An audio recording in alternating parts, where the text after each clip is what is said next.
নমস্কাৰ এণ্ড স্বাগতম জনালোঁ আমাৰ উইকলি কাৰেণ্ট এফেয়াৰৰ ভিডিঅ'টোত আমি আলোচনা কৰিম যোৱা 7 ডিচেম্বৰৰ পৰা 13 ডিচেম্বৰৰ ভিতৰত অসম তথা নেশ্যনেল বা ইণ্টাৰনেশ্যনেল যি ইম্পৰ্টেণ্ট ঘটনাসমূহ ঘটি গৈছিল এই ঘটনাসমূহৰ পৰা ইম্পৰ্টেণ্ট কেইটামান MCQ উলিওৱা হৈছে যি কুৱেশ্যনখিনি আগন্তুক অসমৰ বিভিন্ন প্ৰতিযোগিতামূলক পৰীক্ষাত আহিব পৰাকৈ লোৱা হৈছে। সেয়েহে ভিডিঅ'টো শেষলৈ চাওক আৰু ভিডিঅ'টো যদি ভাল পায় তেতিয়াহ'লে ভিডিঅ'টো এটি লাইক কৰি চেনেলটো ছাবস্ক্ৰাইব কৰি ৰাখিব নেক্সট ভিডিঅ'খিনিৰ আপডেট পাবলৈ। ইয়াৰ পিছত আজিৰ আমাৰ প্ৰথম কুৱেশ্যনটো হ'ব ৰাষ্ট্ৰীয় হস্তশিল্পী বঁটা 2024 অসমৰ পৰা কোনে লাভ কৰে? শেহতীয়াকৈ ৰাষ্ট্ৰীয় হস্তশিল্পী বঁটা 2024 প্ৰদান কৰা হয় আৰু এই বঁটা কোনে লাভ কৰিছে বুলি সুধিছে আৰু ইয়াৰ ৰাইট এনসাৰটো হৈ যাব অপশ্যন নম্বৰ এ বাপুকন পায়েং। 2024 চনৰ বাবে অসমৰ পৰা বাপুকন পায়েঙে এই বঁটা লাভ কৰিবলৈ সক্ষম হয়। 2023 চনত লাভ কৰিছিল কাৰ্বি আংলঙৰ সাবিনা তেৰনপি। ইম্পৰ্টেণ্ট পইণ্টছ 9 ডিচেম্বৰত ৰাষ্ট্ৰপতিয়ে দ্ৰৌপদী মুৰ্মুৱে দিল্লীত 2023 আৰু 24 বৰ্ষৰ এই বঁটাসমূহ প্ৰদান কৰে।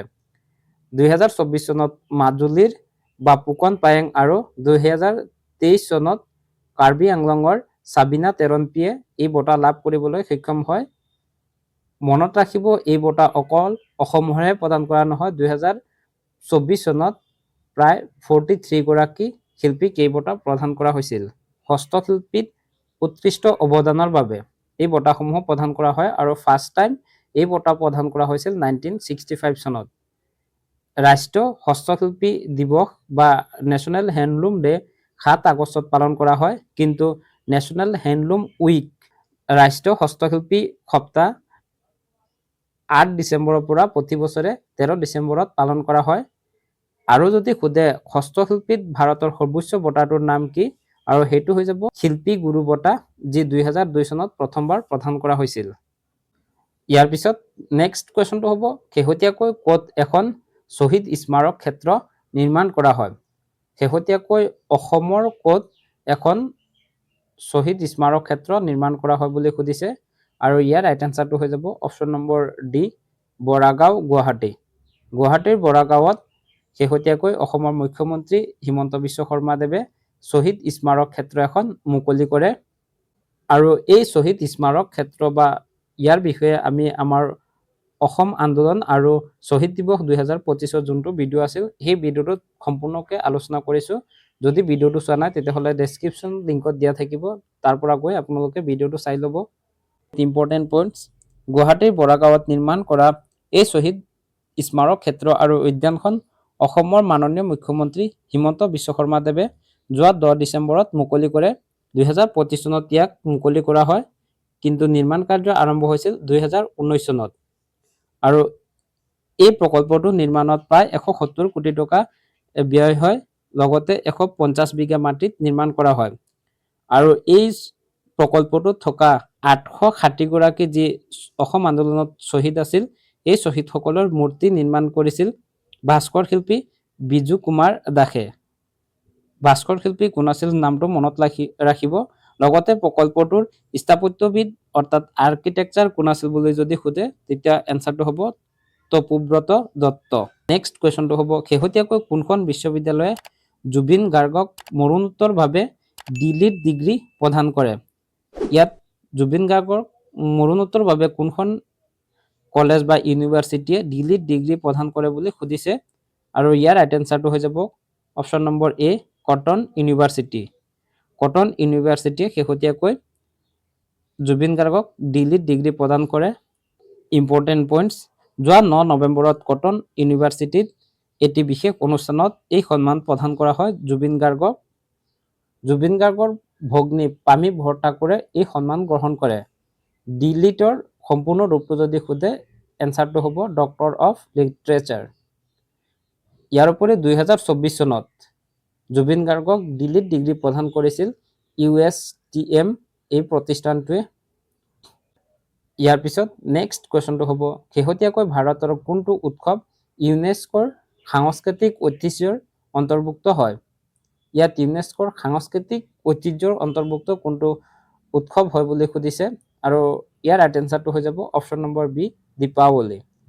ভাৰতৰ দীপাৱলীক শেহতীয়াকৈ ইউনেস্কোৰ সাংস্কৃতিক ঐতিহ্যৰ অন্তৰ্ভুক্ত কৰা হয়। ইম্পৰ্টেণ্ট পইণ্ট, শেহতীয়াকৈ ইউনেস্কোৰ সাংস্কৃতিক ঐতিহ্যৰ অন্তৰ্ভুক্ত হয় ভাৰতৰ দীপাৱলী। ইউনেস্কো ৱৰ্ল্ড হেৰিটেজ চাইটত প্ৰথমবাৰৰ বাবে ভাৰতৰ 4খন ঠাই অন্তৰ্ভুক্ত হৈছিল 1983 চনত। ইউনেস্কোৰ অস্পৰ্শ সাংস্কৃতিক ঐতিহ্য 20 সংখ্যক অধিৱেশন 2025 চনত ভাৰতত অনুষ্ঠিত হয়। ইয়াৰ উপৰিও যদি ইউনেস্কোৰ সম্পূৰ্ণ ৰূপটো যদি সোধে, এনচাৰটো হ'ব United nation educational scientific and cultural organisation. আৰু ইউনেস্কো স্থাপন হৈছিল 1945 চনত। ইয়াৰ মুখ্য কাৰ্যালয় পেৰিছ, ফ্ৰান্সত, অৰ্থাৎ ফ্ৰান্সৰ পেৰিছ চহৰত ইয়াৰ মুখ্য কাৰ্যালয় অৱস্থিত। নেক্সট কুৱেশ্যনটো হ'ব, শেহতীয়াকৈ ক্ৰিকেটৰ 3টা ফৰ্মেটত 100টা উইকেট দখল কৰিবলৈ সক্ষম হোৱা ইণ্ডিয়ান অৰ্থাৎ ভাৰতীয় খেলুৱৈ কোন হয় বুলি সুধিছে। আৰু ইয়াৰ ৰাইট এনচাৰটো হৈ যাব option number C, Jasprit Bumrah. শেহতীয়াকৈ জাসপ্ৰীত বুমৰাহ ক্ৰিকেটৰ 3টা ফৰ্মেটত 100টা উইকেট দখল কৰিবলৈ সক্ষম হোৱা ভাৰতৰ প্ৰথমজন খেলুৱৈ হ'বলৈ সক্ষম হয়। ইম্পৰ্টেণ্ট পইণ্টছ, ইয়াৰ উপৰিও শেহতীয়াকৈ আন্তৰ্জাতিক ক্ৰিকেটত 20,000 ৰান সংগ্ৰহ কৰিবলৈ সক্ষম হোৱা ভাৰতৰ 4ৰ্থজন খেলুৱৈ হয় ৰোহিত শৰ্মা। আৰু মহিলা ক্ৰিকেটৰ যি 3টা ফৰ্মেট আছে, 3টা ফৰ্মেটত শতক অৰ্জন কৰিবলৈ সক্ষম হোৱা ভাৰতৰ প্ৰথমজন মহিলা খেলুৱৈ হ'ল স্মৃতি মন্ধানা। নেক্সট কুৱেশ্যনটো হ'ব, 2025 বৰ্ষৰ ফিফাৰ উদ্বোধনী শান্তি বঁটা কোনে লাভ কৰে? 2025 চনত যি ফিফাৰ উদ্বোধনী শান্তি বঁটা প্ৰদান কৰা হয় আৰু এই বঁটা কোনে লাভ কৰে বুলি সুধিছে। ইয়াৰ ৰাইট এনচাৰটো হৈ যাব অপশ্যন নম্বৰ এ, ডনাল্ড ট্ৰাম্প। ডনাল্ড ট্ৰাম্প হ'ল আমেৰিকাৰ ৰাষ্ট্ৰপতি আৰু তেখেতে এই বঁটা লাভ কৰিবলৈ সক্ষম হয়। ইম্পৰ্টেণ্ট পইণ্টছ, 2025 বৰ্ষৰ ফিফাৰ উদ্বোধনী শান্তি বঁটা লাভ কৰে আমেৰিকাৰ ৰাষ্ট্ৰপতি ডনাল্ড ট্ৰাম্পে। আৰু এই বঁটা প্ৰদান কৰে ফিফাৰ মুৰব্বী জিয়ানি ইনফান্টিনোৱে।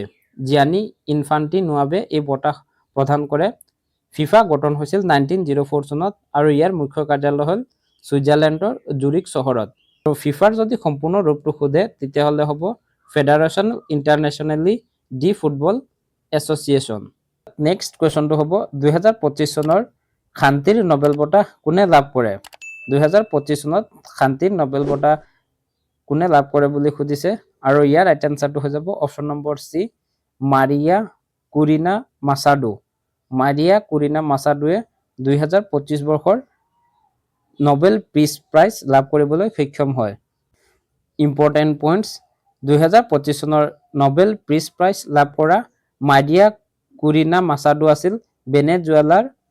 আৰু এই বঁটাসমূহ 2025 চনৰ 10 ডিচেম্বৰত নৰৱেত প্ৰদান কৰা হয়। 2025 চনৰ যি শান্তিৰ নোবেল বঁটা আছিল, এইটো যোৱা 10 ডিচেম্বৰত নৰৱেত প্ৰদান কৰা হয়। নোবেল বঁটা যদি সোধে কেইটা শাখাত দিয়া হয়, এনচাৰটো হৈ যাব 6টা শাখাত। আৰু সেই 6টা শাখাত হ'ল peace prize, physics, chemistry, medicine, literature আৰু ইকনমিক্স। এই 6টা শাখাত নোবেল বঁটা প্ৰদান কৰা হয়। শান্তিৰ নোবেল বঁটা প্ৰদান কৰা হয় নৰৱেত। বাকী যি 5টা নোবেল বঁটা আছে সেইকেইটা প্ৰদান কৰা হয় ছুইডেনত। নেক্সট কুৱেশ্যনটো হ'ব, শেহতীয়াকৈ কোনখন জিলাত সৈনিক স্কুল স্থাপনৰ বাবে অসম চৰকাৰে প্ৰশাসনিক অনুমতি প্ৰদান কৰে? শেহতীয়াকৈ অসম চৰকাৰে অসমৰ 2য়খন সৈনিক স্কুল স্থাপনৰ বাবে প্ৰশাসনিক অনুমতি প্ৰদান কৰে আৰু এই স্কুলখন স্থাপন হ'ব কাৰ্বি আংলং জিলাত। সেয়ে আমাৰ ইয়াৰ ৰাইট এনচাৰটো হৈ যাব option number C, Karbi Anglong. Important points, শেহতীয়াকৈ কাৰ্বি আংলং জিলাৰ লংবাকুত এই বিদ্যালয়খন স্থাপনৰ অনুমতি প্ৰদান কৰে অসম চৰকাৰে। আৰু এইখন হ'ব অসমৰ 2য়খন সৈনিক স্কুল। প্ৰথমখন অসমৰ সৈনিক স্কুল আছে গোৱালপাৰা জিলাত। নেক্সট কুৱেশ্যনটো হ'ব, শেহতীয়াকৈ অনুষ্ঠিত হৈ যোৱা ইউনেক ছানৰাইজ গুৱাহাটী মাষ্টাৰ্ছ 2025ৰ পুৰুষ শাখাত খিতাপ কোনে লাভ কৰে বুলি সুধিছে। আৰু ইয়াৰ ৰাইট এনচাৰটো হৈ যাব অপশ্যন নম্বৰ এ, সংস্কাৰ সাৰাস্বত।